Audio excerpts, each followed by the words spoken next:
Hi, I'm Charles Gauthier, President and CEO of the Downtown Vancouver Business Improvement Association. The DVBA is so proud to support this daily podcast series that is helping our community navigate through these trying times. As we all settle into what we hope is a temporary new normal, please consider helping support our local businesses. Whether it's by getting takeout from your favorite restaurant or giving a local shop a great review, it all adds up. Thanks, everyone, and stay safe. I'm Tyler Orton. Here are some of the headlines we're following today here at Business in Vancouver. The federal government has landed a deal with domestic firms to have 30,000 medical ventilators produced here in Canada. The order comes as questions over the country's dependence on foreign medical suppliers has intensified in the past week. Victoria's Starfish Medical is among the groups that will be producing the new ventilators. And 94% of technology CEOs say they don't qualify for Ottawa's revised wage subsidy program. That's according to a new survey from the Canadian Council of Innovators. Respondents say the government's test requiring them to show 30% declines annually in revenue is the main barrier. The council is recommending government use other metrics to measure disruptions to business. That's it for today. Now for our interview. Welcome to Coping with COVID-19. It is BIV's daily briefing and interview covering the pandemic, what it means for business and what it means for society. I'm Tyler Orton, and joining us today, it is Kristoffer Vik Hansen. He's CEO of Spare. It's a Vancouver-based startup specializing in transportation in some very unique ways. Kristoffer, I want to thank you for joining us on the show today. Thanks. So tell us a little bit, because I think what we're seeing right now with public transit is precipitous drops in ridership. This is your specialty, the realm of public transit, like taking it into new worlds right now. But tell us about Spare's plan to deploy a rapid response strategy with regards to COVID-19. Yeah, for sure. As you might be hinting at there's been a tremendous shift in really all passenger transportation.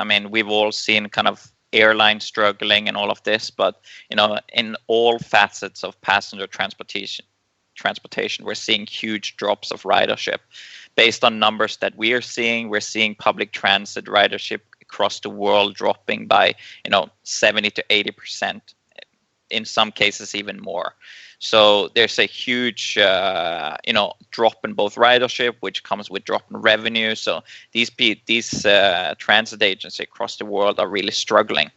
And one of the things that while one of the easiest thing to do when you're not seeing ridership is to cut service, right? Just make it just not run these buses. But that is also not really fixing the issue, because there's still people needing to get to work, right? There's a lot of people outside, getting to these essential jobs, if it might be grocery stores or healthcare facilities and all of these things. So, you're still seeing the need of people going around on public transportation.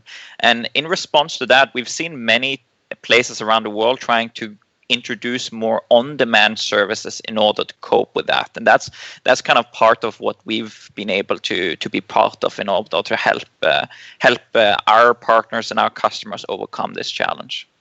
Well, and let's sidestep it for just a second, because maybe some people aren't super familiar with on-demand services. So tell me a little bit about what this entails.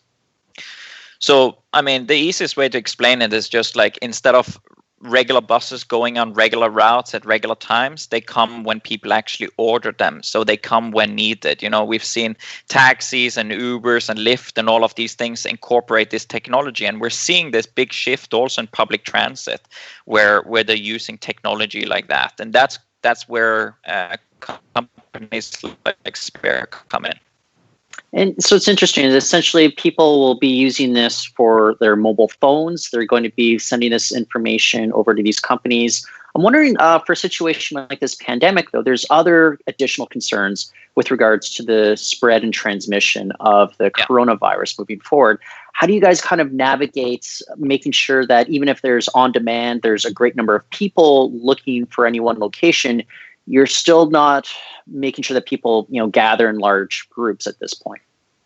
Yeah, I mean, as you're hinting at here, like, going into a fully packed bus is pretty much the opposite of what people are looking to do and what people should be doing right now. So one of the things that we've been working on with several of our partners is actually limiting, digitally limiting how many people can be on any vehicle at any given time.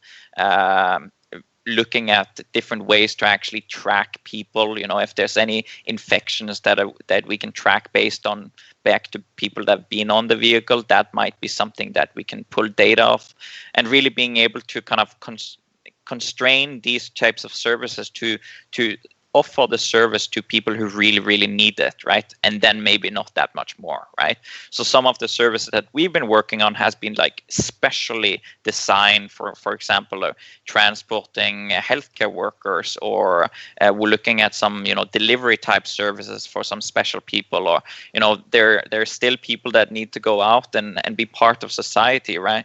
Even, people who are elderly, who might be is particularly affected by this, they still need to go to their healthcare appointment, all of these things, and we just want to make sure that happens in the most safe way possible.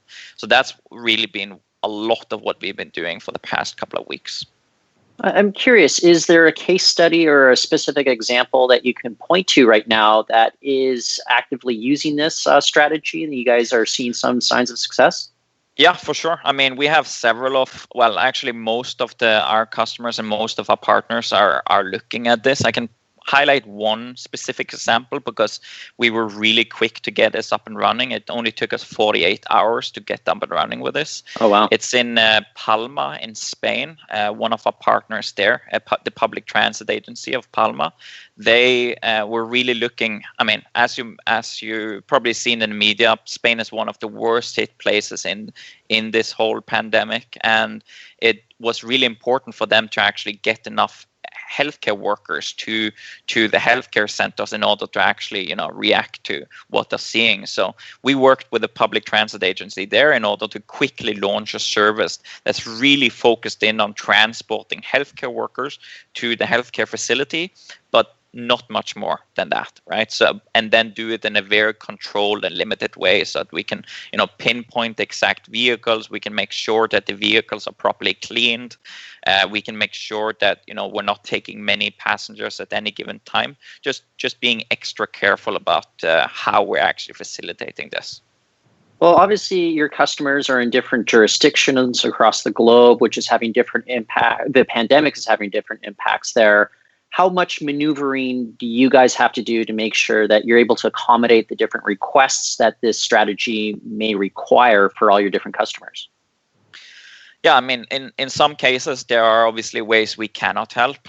We can, invent things out of thin air, but we're working really hard in order to take care of more of those special requests too, because, these days there's just all kinds of things that pop up that we almost need to deal with. So we're basically working around the clock. And I think this Palma service was a perfect example where, we for example, we didn't even have a Spanish translation of our service, right? So we worked basically around the clock to make being able to be facilitated. We made sure that we could actually track who was in the vehicle better than we have done before. So there are many small and big requests that come up that we just need to deal with on an ongoing basis. So look, we're not certain how long this pandemic is going to last. So there could be a lot of broad changes going forward in society. Do you see this as a potential to accelerate some trends when it comes to acceptance of on-demand transit services moving forward? I truly believe so. I mean, right now we're obviously seeing a tremendous loss of ridership, but from what we're seeing from trends coming out of China, being that they saw this pandemic earlier than the rest of the world, we're seeing now that public transit ridership in China is only it's definitely not going up to the same level that it was before, and with that, we're just seeing that these transit agencies need to adopt new ways of doing things, and we've seen that many of the places where they have adopted more services than just regular fixed route transportation, such as on-demand transit, but it could be other forms too. They have been quicker to adapt to these changes, because there's one thing that we can get out of it, and that is that people's travel behavior will change after this. More people will potentially be working from home much beyond when this is over. You're just going to see new travel behavior happening in the community, and these transit agencies just need to be more nimble and more ready to adapt to something like that.